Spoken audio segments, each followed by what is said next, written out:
Welcome to the Weights and Plates podcast. My name is Robert Santana. I am your host, along with Trent Jones, my co-host. Good afternoon. Today we brought a guest. Would you like to introduce him, Trent, or should I? Yeah, sure. I guess I've worked with him for the longest here. So today on the podcast we have Dr. David Puder, a psychiatrist, a former D1 college athlete, a strength lifter, and a fan of the starting strength model as well. So he's well versed in our kind of little world of the fitness industry, as well as a vast range of other things. So Dr. Puder is joining us on the podcast today, and we're going to talk a little bit about eating disorders and disordered eating, which I think are two different things. But we'll get into that. So welcome to the podcast, David. Yes, good to be here. And I actually started going to a physical starting strength gym, which I've been to two, camps, like weekend seminars. All right, I've been coached online for a long time, but I've never been to a physical gym. But I just started going to the Orlando starting strength gym. Oh, right on. Very cool. Which is really good. It's really good to have people to do it with. So definitely. Who runs the Orlando gym? Pete Trupos. Trupos. Nice. All right. Yeah. I did not know he was doing that. That's I love great. Pete. That's right. I forget that he's, I think he actually lives somewhere in your neck of the woods out there. Yeah, he's a great guy. And it's so nice to do it with other people, After, I think at the start of COVID, I stopped my normal routine of having people come to my garage. Yeah. And then we moved to Orlando, where it's like, you don't want to hang out in your garage. It's like humid and hot. And it's like, so, yeah. That's how it is here. Arizona. Yeah, absolutely. So before we get started, David, tell us a little bit about your fitness background, as well as your medical background, because I think you have a really interesting perspective in both worlds. And you've actually been on the Starting Strength Radio podcast with Rip in the past, right? Yeah. So I did football, wrestling in high school. I did rowing at UC Berkeley under some pretty amazing coaches, Jeff Bond, Steve Gladstone. Steve Gladstone has won more national championships than any other school. Steve Gladstone was also the athletic director, so we had the top football strength and conditioning coach as like our strength coach. So we were in this sort of really elite, well-coached program. Our team won the national championship my senior year. I won second. As a team, all of our boats put together, we won first place. So it was a very competitive environment. And then, went to medical school 4 years and basically did some running, when I would go to the gym, it was just like get something done in 15 minutes and then get out and study. And then I did residency in psychiatry for 4 years and got married somewhere in there.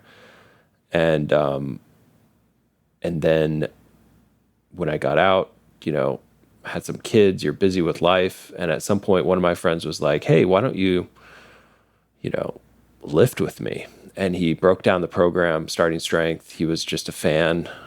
And he got me into it, coached me. And then I went to a couple camps, got connected with Matt Reynolds. He coached me for a while online. Oh, right. Yeah. And he introduced me to you, actually. You were doing his podcast at the time. Oh, that's right. Yeah. He introduced me to you, too. Yeah, and that's the barbell And I was logic. coached by him as well. I'm a Reynolds alumni. Yeah. So I've been blessed with great coaches for a long time. And then, I have a podcast, Psychiatry and Psychotherapy, which is one of the top mental health podcasts out there. And I've done a couple episodes on the virtues of strength and conditioning for the mind and for depression, for anxiety. And so, I've kind of looked at a lot of the research on how this can be very helpful. But I think today you want to talk about more of the disordered eating and maybe body dysmorphia, which is kind of like an offshoot of obsessive compulsive disorder. Mm-hmm. Yeah. So let me kind of lay a little bit of background. It's something that's come up on this show a couple of times. We actually recently did an episode about how you should be measuring your body composition if you are actually seeking to change your body composition, whether it's to lose weight on the scale or to lose body fat or to gain weight. or just gaining muscle size, whatever it is, whatever your particular goal is with measuring your body composition, we talked about some different ways to track progress, because I think most people in today's world, their default method of seeing if they're making any progress with their physique is to look at the scale. And generally speaking, people want to see the scale going down. Now, our end of the world is a little bit different. We often, when we start working with people that have never strength trained before, we often want to see the scale go up as they gain muscle mass. But the point of that episode was basically just to point out that there are many ways to track your body composition besides just the weight on the scale. And one of the things that came up in that episode, and I think one of the things we run into often in the coaching world, is people that have a fixation on their body weight. And I think it manifests in many different ways, but that's just one of the things that we see very commonly. The people that are can become somewhat obsessed with the idea of weighing a certain weight or getting to a certain target weight that, from our perspective, may seem arbitrary. Like, I just had a guy, Trent, that was 5'8", 158, and he wants to be even leaner, and then, he wants to get stronger, and he's squatting sub-body weight and barely deadlifting over body weight. Right. And so we sort of know from experience that, that you're going to have to put on some size and body weight on the scale in order to get the performance gains. So that's just one of many ways this manifests. But that's what I wanted to talk about today is, where's the line between what I call disordered eating, and I don't know if that's a technical term or not, but people who are not eating to support their goals and their athletic performance, and then people who are maybe in a more of a clinical eating disorder kind of space, right, that have a problem that needs medical attention. So I wanted to talk about kind of where that line is, and then maybe some of the ways that we could, build a healthier mindset towards our body composition as it relates to training and athletic performance and just general health. Yeah. I wanted to add a few things here because I've dealt with it on both ends of the spectrum. On one end, I have guys, and I work with a lot of females and males alike. There was a time, and Rips mentioned this, where this used to be an issue more with the females, but now it's irrespective of sex is what I've kind of noticed. It's just it manifests differently depending on the goals. But I've worked with a lot of people where they come in and they want to basically lose weight at all costs, but then they want to look like they train, And but then on the other end of this, and basically they just want to be lighter and lighter and leaner and leaner, and they're obsessed with their body fat percentage and all that stuff. Then on the other end of the spectrum, I have guys with this idea that they need to be above a certain threshold. They need to be, for instance, they have to be, if they're under 200, they're too skinny, And there's this, I'm proud to be big type deal. Hasn't Rip said that multiple times? Like, has that become like the gospel of like Mark Rippleto? Like, you have to be above 200.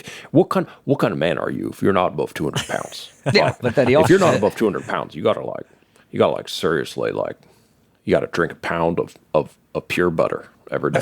Drink it. I wouldn't even eat it. Liquefied Just butter. Spoon that thing into your mouth. Well, I get that shit from him all the time. He says I need to be 242, but that's a whole different topic, because he also says, a grown man should be able to pull 500 pounds, and then 500 turns into 550, then it turns into 600, and the number only goes up for body weight and the amount you're lifting. What I'm talking about is the fat guy who's 250 and he's squatting, 185 pounds, and he needs to lose weight, and he's like, I think. I think 220 or 230 would be good. And meanwhile, he's, really, really overweight. Yeah.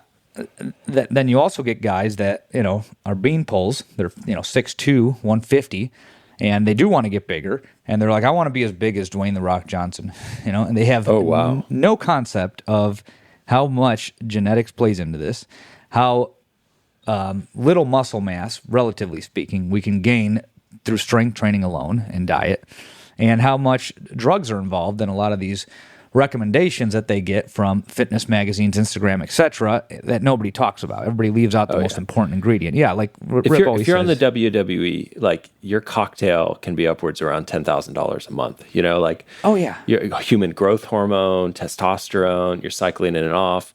Like, not only that, but like, painkillers. I mean, injecting insulin. So I think, and to start with, you're self-selecting like the top 1% strong people who are naturally skinny anyways, into that sort of, or not even maybe top 1%, maybe like, and they're top all 6'5" or taller. Right. So yeah, it's people, I think where this conversation may get interesting is the level of the insight people have into like, is their current body as unattractive as they imagine? Right. Okay. Yeah, right. So I think a lot of people have like, and this is where like body dysmorphia becomes, it's like something that starts around in the teenage years, and then people get, there's something called muscle body dysmorphia, where people have this undue attention to their muscles or to how they look in some way. And they may spend 3 hours a day focusing on this. And so when you're a coach and you're starting to see this person, like there's a history here, and they're heavily influenced by media, and media now, which is not even like, it's not even like, I'm flashing anger on my face as I say this, because it's heavily photoshopped media. So you're not even like comparing yourself to like a realistic view of like an ideal, but it's more like an ideal that exists like a platonic ideal. It's like an ideal that exists outside of space and time that you've kind of been told that you should sort of start to emulate by tens of thousands of pictures. And I have guys, the guys that are, and the girls that see me, it's like, I don't know if I can get married or attract a person unless I am this certain way. And then the delusion is, and the insight into it is actually a whole lot less than like OCD. So although it's kind of like similar to OCD, the insight into it is like nil. Like you could have like a very attractive female, for example, or attractive male, and their attractiveness physically will not stop them from finding a member of the opposite sex, right? Yeah. And yet they believe it will, right? Yeah. Like this is the one thing, like if I could change one thing and it was this, then I could find a meaningful life, right? I could find a member of the opposite sex. I could find myself attractive. And the picture that I like to look at when I look at my ideal it's called the Giga Chad. Have you seen this one? No. It's like this Russian model. It's actually probably not even a real person. I gotta show you this, Santana. Yeah. You're like, let me crack up. The Giga Chad. It's called the Giga Chad. Yeah, it's like, here, let me share my screen so I can show Robert this. Yeah. Chad Thundercock. Oh yeah, that's the original name, I think. Yeah. It's like if you look at his like physique, it's like They put Walter White on him. absolutely like, okay. Yeah. So anyways, the idea is that when you're a young guy, you're looking at like pictures, and when you're a young girl, you're looking at tens of thousands of pictures of people who get attention, right? We're attracted to sort of like notice who's getting the attention, and our minds start to create like a list of shoulds that go along with this like attention barometer, and so then this manifests as like behaviors and focus. And what I think you're linking onto is that their belief about the steps that they need to take to get to a healthier place are not even the right steps, first of all. It's like, no, you're not going to lose weight and gain strength at the same time. And secondly, the amount of time it might take to get into a better place. Yeah. But then also like the satisfaction may never come, right? It's like there's real cases of people with body dysmorphia killing their plastic surgeon. Okay. Whoa. 20 surgeries later, right? It's like when I see these people, it's like 20 surgeries, they're still unhappy, and they're like, maybe it might be psychiatric, but I don't think so. Okay. Yeah. And so it's like the mental health work is not being done, and it's not a focus. It's like, I'm going to focus on my body because that's something concrete. I can focus on my body. Well, they also think that they have more control over it than they do. And that's what I kind of run into. So I have the interesting experience of working with two very different demographics. So I get a lot of people that have found me through startingstrength.com, either the forums, the podcasts, or the content, that want to get stronger and want to be less fat. Like that's the most common client that I get. It's like, I want to lose the belly and get stronger. I don't care about abs. Great. Easier to deal with, right? Then on the other end of the spectrum, I get a lot of commercial gym type clients that'll go into that you would typically find at a local LA Fitness, typical personal training client that wants to be lean at all costs, does not care about performance. And if I try to train them in the way that we all train, they will complain because it's not hard enough. And they don't, why are we spending all this time with lightweight doing technique? I'm not getting enough work in. I'm not earning my right to eat through exercise. And it's not about, technical proficiency of the movements. It's not about adding weight to the bar. It's about going in there and chasing a high, that dopamine rush they maybe get from running, or, the muscle burn from doing high reps and circuit training, right? They want to feel like they're about to have a cardiovascular event. They do not care about the process or the performance aspect of it. Like, I can explain it all day long. Yes, you need to get stronger. It has to get heavier. I don't care if you do 5s, 10s, 15s, or 20s. It has to get heavier. The overload is the principle. They don't care about that. They want it to feel hard that day. And it's all about getting the scale to move. It's all about looking better, right? And this type of client has been in commercial gyms for decades. When I first got out of school, that's what I dealt with, working at this commercial gym in the Midwest. And it's exhausting because for some of them, their goals are incompatible. Actually, not for some. For many of them, their goals are incompatible with their lifestyle. They want to basically weigh nothing. They want to beat themselves up for an hour every single day of the week, because if they don't exercise, they're gaining fat. And then they want to eat out 2 to 3 times a week, probably more than their day's worth of calories, certainly more than what a deficit would call for. And they go through this cycle every week where it's like they might follow, a structured diet for a few days and then go out and eat out on the weekend, not lose any weight, complain that the scale went up and act surprised. And then if I give them anything shy of shooting their heart rate up close to max in the weight room, they complain that it's not hard enough, Or if they are willing to commit to some barbell training, they complain that it's too hard. It gives me anxiety. I don't want to squat, Or, squatting gives me anxiety. Yeah, something like that, Like it's either too hard, it's too easy, or it's too simple. They want to have 15 exercises that are mindless that they can go in and, treat it like a nice jog down the street, not to think about it too much. Feel like they're about to have a heart attack, get out, go home, and then starve for 5 days and then overeat for 2 days. I mean, that's me paraphrasing here, based on my years of experience with this demographic. But that's one challenge. On the other end, I get guys that are very overweight, and obviously larger men tend to do better with strength training, larger humans in general, but especially men, because we tend to put more up top and you get better leverage.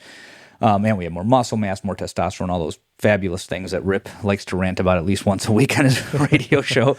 But I get those guys that they want to lose body fat, but then they don't want weight to come off the bar. And then there comes that challenge, right? And they start feeling weak, and then they start complaining about that. Then once in a while, I get the guy, this is typically a male, that is probably, not probably, no, I rarely get these guys because they typically won't hire somebody, but occasionally I get them. And sometimes they're on drugs, sometimes they're not. But they want to be super ripped all the time. They're working out every single day of the week, 3 hours in the weight room, 20,000 steps a day, cardio 6 days a week, and everything revolves around food and exercise. And then, and they will not do anything that requires them to do less than what they're doing. And same thing. So they basically want to starve and move all day long. And it's all part of like the same umbrella of issues. This is probably more in your area to get specific with that, but we say, okay, this guy probably has full-out body dysmorphia and eating disorder. The first person that I described, probably more disordered eating, but I don't know where the terms have went over the years. This is back when I was in my nutrition program. There was a difference between the two. But that's typically what I see day to day when I'm working with a global gym client versus a performance-based client. Yeah, there's a lot there. First of all, weight. I want to get back to this. Okay, you said talked about weight. I think weight is finicky, and it's a difficult measurement of success because of the fluctuations. If you go keto, you're going to lose 5 to 10 pounds in a couple weeks. Like, did you just lose fat, No, you just lost all the water weight from eating carbohydrates. Yeah. If you eat a big meal, if I go and eat ribs this weekend, I may gain 5 pounds. Did I gain 5 pounds of fat? No, I gained 5 pounds because like I just ate a bunch of salty food and you ate out, And so, water balance is such a large fluctuating thing. And then stress, right? If you have a lot of stress, you're going to gain weight just from stress. If you drink a lot of water, you could lose salt from peeing it out, so you may lose some weight temporarily. So there's so many fluctuations with that.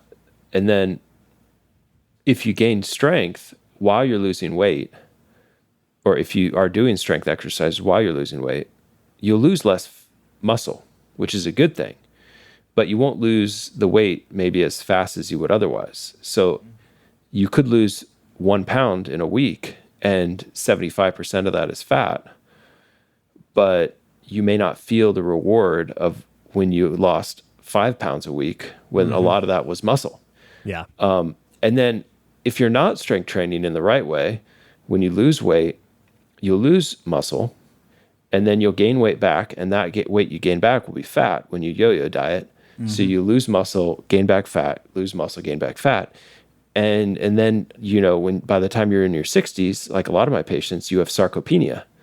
And you're like, why do I have such severe sarcopenia despite having exercised most of my life?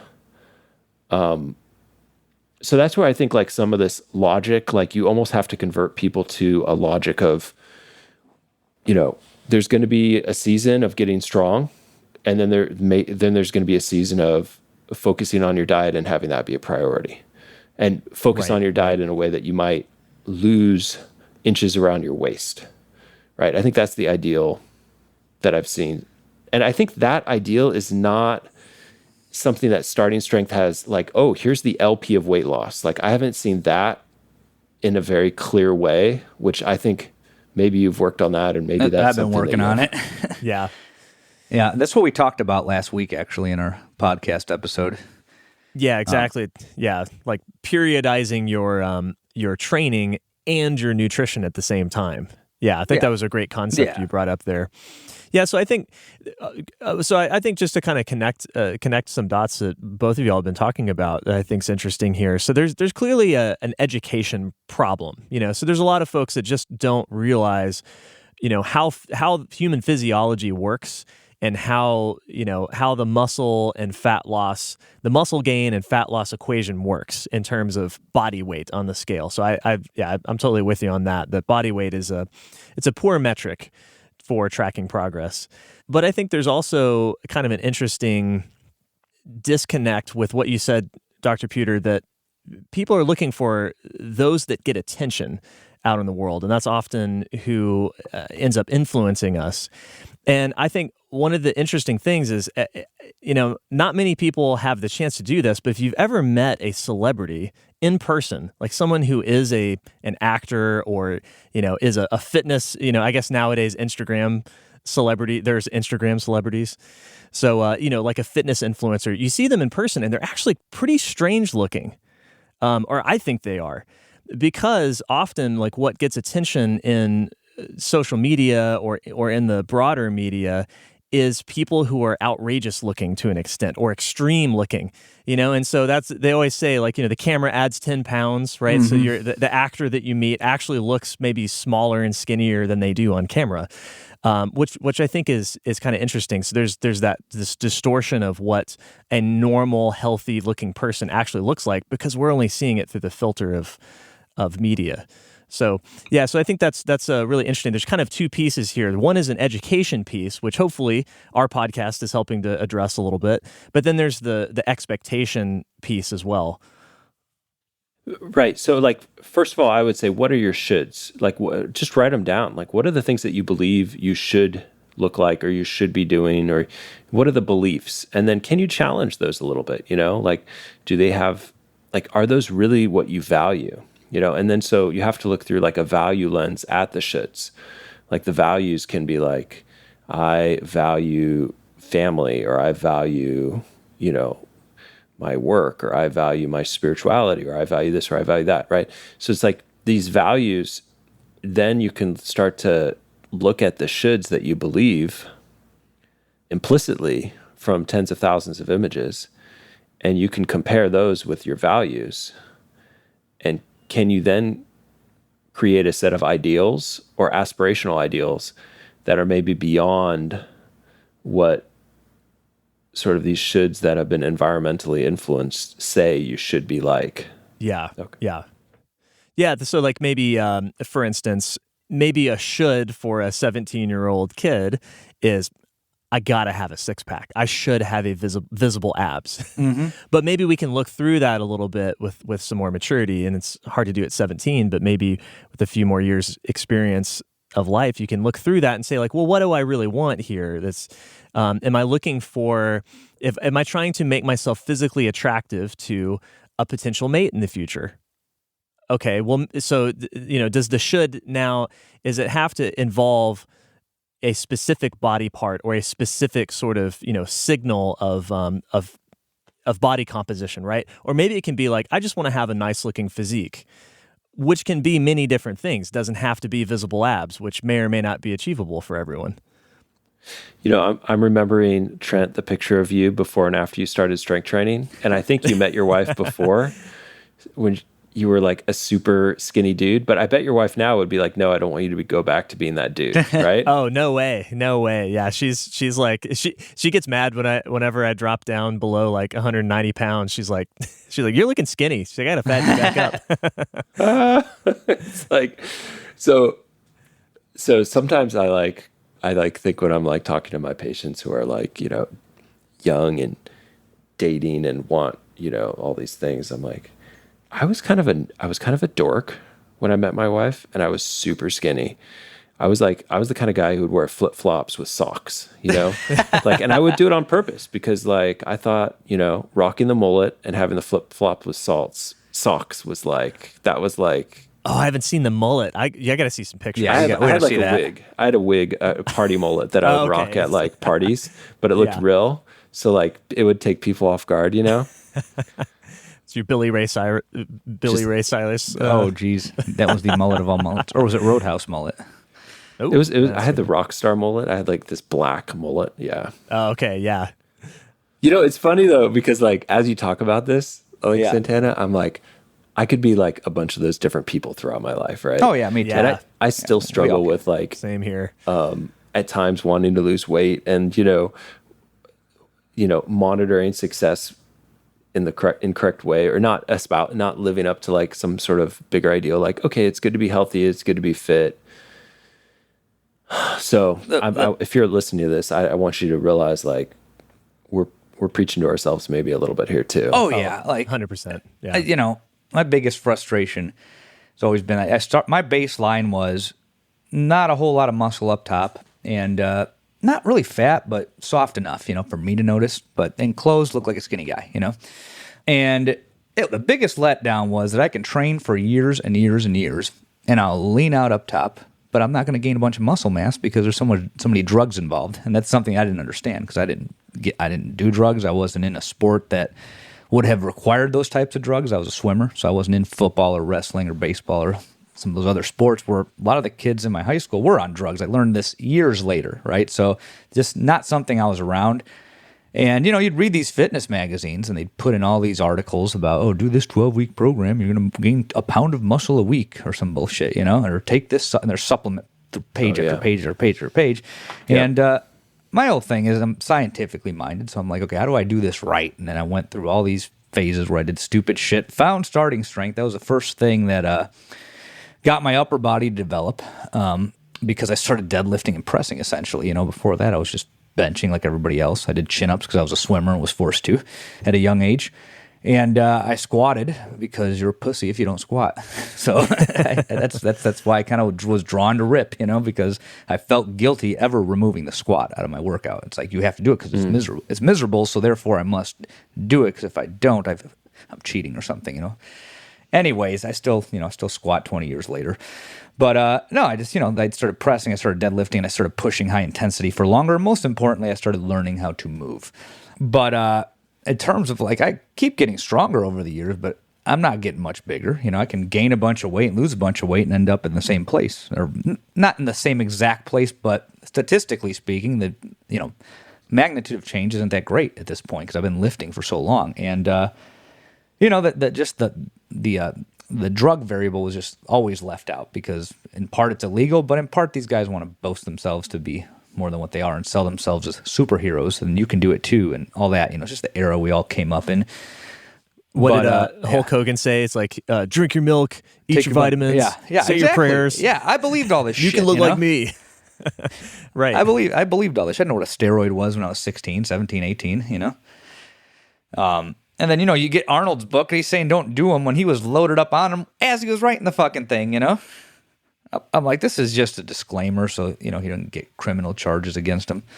But I didn't understand that either. So it's just, for me, it was informational. I kind of followed the information that I would locate to try and get closer to where I was trying to get. And then I learned what I needed to learn. And I've come to accept a lot of these things. I'm not getting much bigger without taking drugs, and I don't want to do that necessarily. But I've noticed, this is where, I've had to evolve as a coach. I've noticed for a lot of clients, it's very emotional. And that's the whole reason I wanted to do this episode is I find that these goals are highly emotionally driven, and no amount of information kind of moves them in the right direction unless they're ready to hear it. Occasionally I get somebody who, by the end of it, they say, I feel a lot better about myself, about life, about doing this. My expectations are lower because I'm not going to sit here and starve myself or train, for 50 to 75% of the day. I'm exaggerating, but I'm not going to train all day or starve myself to maintain this physique. It's not practical. It's taken away from other things in my life that are more important. That does happen, and that's very rewarding when that does.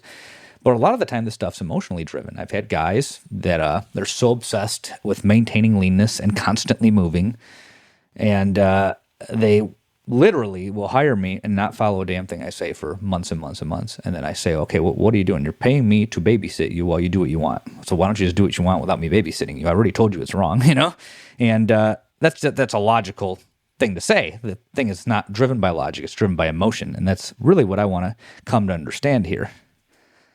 Well, I think why does it take months? Probably because the attachment, the connection, and the trust, Mm-hmm. It's like you have to gain that with people. So, maybe that's okay to be part of the process of it's going to, maybe someone who is a little bit more forceful can get the trust faster, but maybe it's better to have that sort of open dialogue,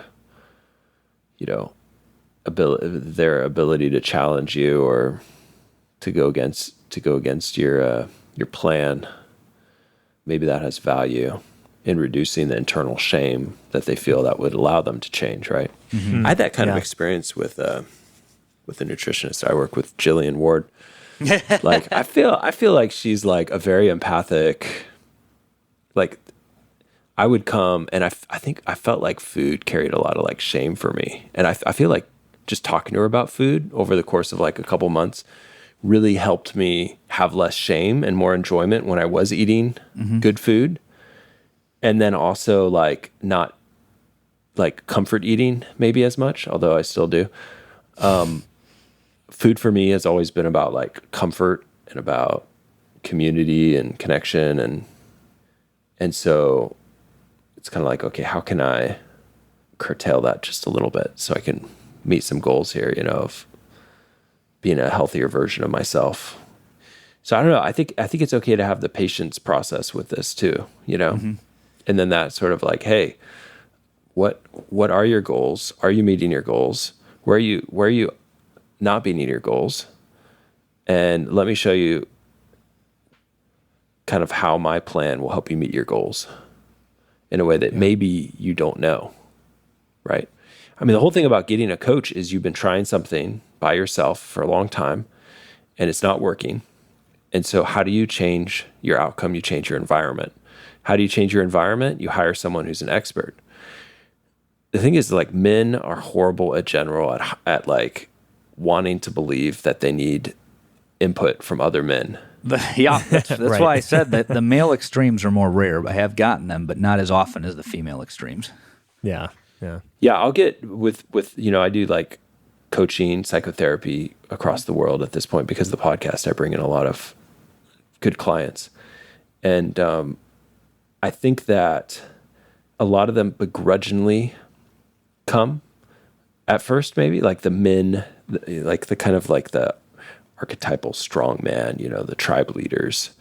It's like, it's got to get pretty bad. And it's almost like they need it, but they don't want to need it. Right. Yeah. And then like they grow from it, but they may not want to continue to grow from it, even though it's been helpful.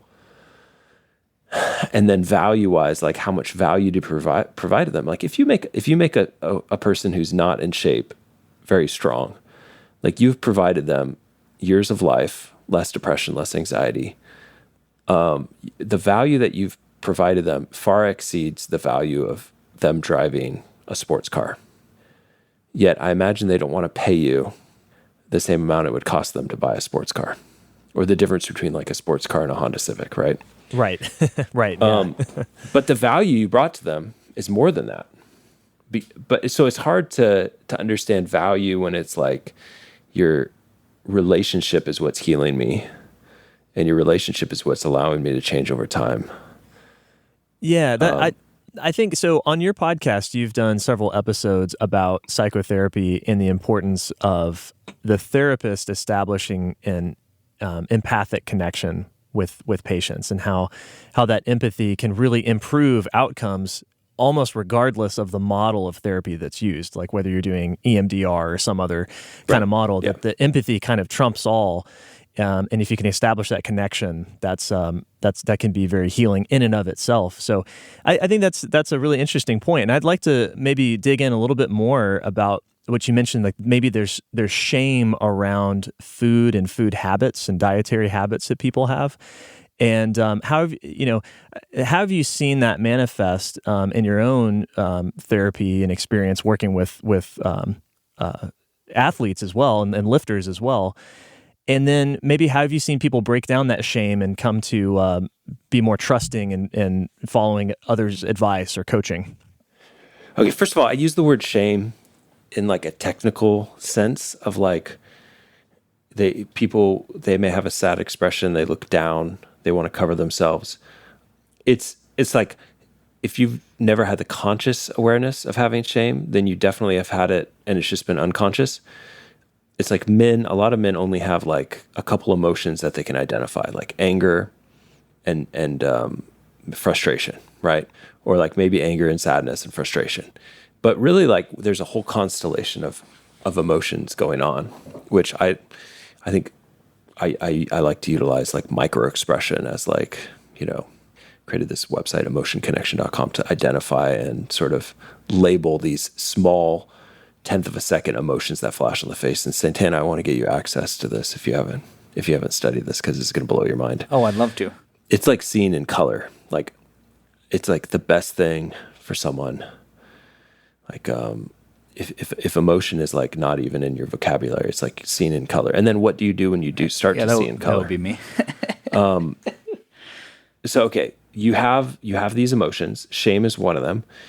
And then what a lot of people do is like they're freaked out about having emotions. So we have like emotion, affect, fear, and so then what do you do when you're stressed? You don't have a good way of processing your emotion congruently with another person. That would actually allow you to get out of the stress in a positive ways. It's like I go lift or I go exercise, and that helps me get rid of my stress until you have an injury, and then you're in bed and you're like, then what do I do? And that's when people start to get a little crazy, right? It's like I have all this emotion, I want to exercise, but I can't. And that's driving me nuts. Okay, but let's say they can exercise and that's great and that's serving them well. But then they have this like shame and they have this emotion. They can also consume food, right? Because it's comforting. So it's like, if you're a young kid and you're stressed out, like you go to the candy store, you get some candy, you feel better. And you just spiked your sugar for a little bit, that instant dopamine release, it's just like, boom. It's like opium. I feel awesome. Yeah. It's like a little bit of like dopamine jolt, right? Mm-hmm. Which is why sometimes we give naltrexone, which is a dopamine blocker for like binge eating disorder and stuff, because then it decreases the pleasure of the binge. So maybe they can stop using it. So, Interesting. Didn't know about that. or, what's a good drug right now is, I don't know if you've seen the Wegovy studies or the semaglutide Ozempic. This is like the next level stuff, man. I gotta talk to you about. In the Wegovy study, it was a 20% weight loss at 1 year compared to placebo for about 50% of the people. So if you have a 300-pound guy, he's losing 60 pounds in 1 year. Wegovy, semaglutide, very expensive. I order for some of my clients from Canada, and so it's a lot cheaper there. But okay, so I'm getting off course here. So you got this shame, and so you go eat. You either binge eat or you have a this kind of like sugar rush, and then you feel better for a little bit. It's comforting. So what I've seen with some of my clients over time is they handle stress better without food, and they can cope and they can process stuff in better ways than necessarily binging on food. I think this is really interesting because I think we're getting a little bit closer to like what's driving the behavior, the negative behavior behind, overeating, eating the wrong things. And even in the face of information that you now know, it's like, I need to, I know now that I need to increase my protein and I need to find carbs. I need to eat carbs from, whole food sources rather than processed food.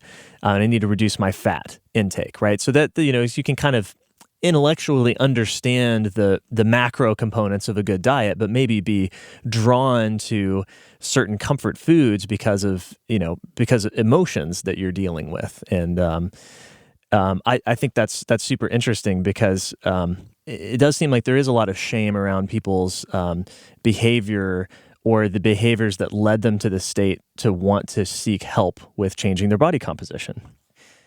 Yeah, and then you're coming up against that and beliefs, and it's exhausting. Maybe, yeah, it's exhausting because like you have a hammer, which is a linear progression, and gaining slightly while you do it, and you can get someone strong doing that. You could take the average man with no athletic performance, get them squatting in the 200s, deadlifting in the 300s, if they run it right, and then they're strong. The thing about strength is that you have that then for the rest of your life. It doesn't go away very quickly. Yeah. And if you're in the ICU someday, a little bit of strength is going to be very, very helpful. Absolutely. Hand grip leads to longer outcomes. It's like the whole idea of you're harder to kill is true with some strength. I worry about some of my older patients that they don't exercise. So I actually have had some success in the last couple of years of getting trainers to come to their house to exercise them in the middle of COVID, right? Where no gyms were open. So I get trainers, go to their house, exercise them. Some of them I put on testosterone if they're like older and they have serious sarcopenia. Yeah. It's like, it can make all the difference, man. Especially like postmenopausal women, just a microdose of testosterone can make a huge difference.